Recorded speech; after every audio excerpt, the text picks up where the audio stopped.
Hi guys, I'm Gareth from Ultimate Piano, and what I want to do this evening is just to talk you through some of the techniques you can use whilst practicing. Now when we're practicing, we're trying to obviously advance and learn particularly difficult parts of pieces, and there are techniques that we can use to help to accelerate that process of learning. I use some of these techniques. I also provide some of these techniques to my students when we do come across some challenging parts, but we can also have fun with it.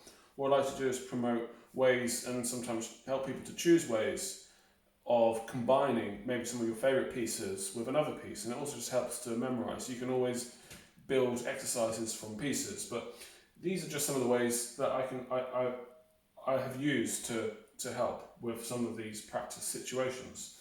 Now the first piece that I would use as an example, and this is one of the pieces that we tend to come across as beginners, is the Sonata in C by Mozart.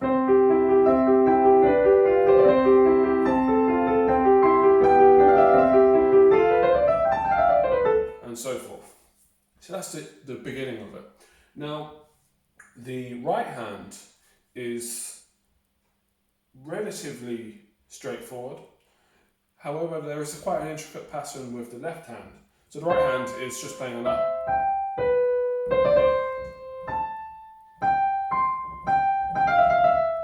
However, the left hand is a little bit more intricate, although I'll come on to it in a second.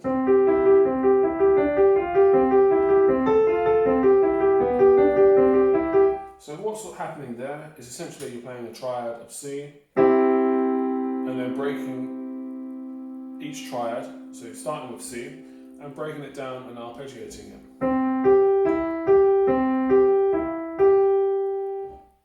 And then up to F, and then back down to G, back to C. Now,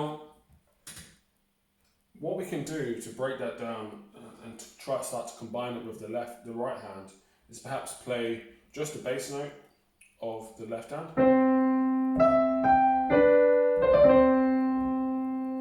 or what we can do is play the full triad.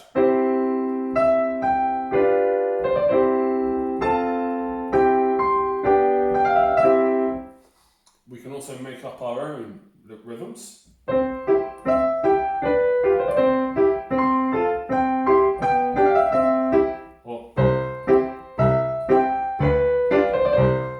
We can do lots of different things just to try and help our minds memorise it. Maybe that is a little bit too far, but it's all helping us to memorise those chords. Again, with the right hand, you have now that starts on A, goes up to A. Essentially, is the same pattern as a C major chord, C major scale. Practices their scales, obviously, but all we're doing here is transforming the C scale to start on A, and then dropping it down to G, and then down to F, and then down to E, and then when it gets to D, that does something slightly different, and then again you can use those principles to learn that passage too.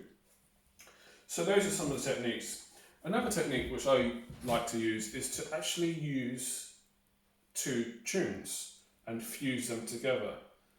It helps with learning the rhythm and maybe again some particular difficult passages, rhythms within the left hand or the right hand.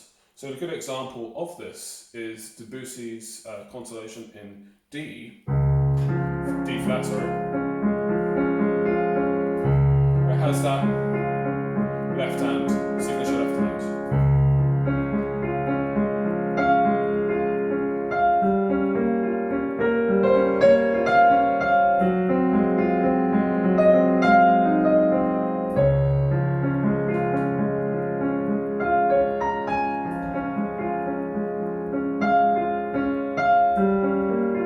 And so on and so forth.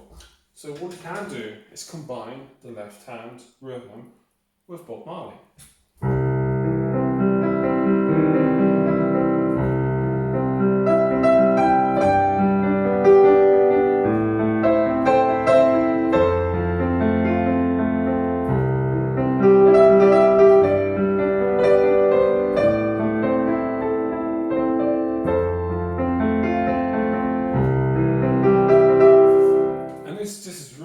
a bit of fun, being original, and it can help you with when you go to do your performances to bring in some ideas. You know, if we were always playing the same things, you don't have the enjoyment of being original, but it also helps with learning. It just helps us to have fun.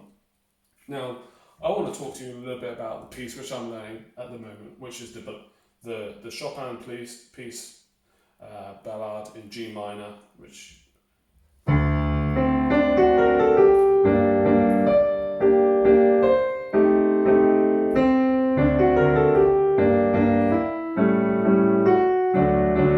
there's a part of this piece which gets a little bit tricky.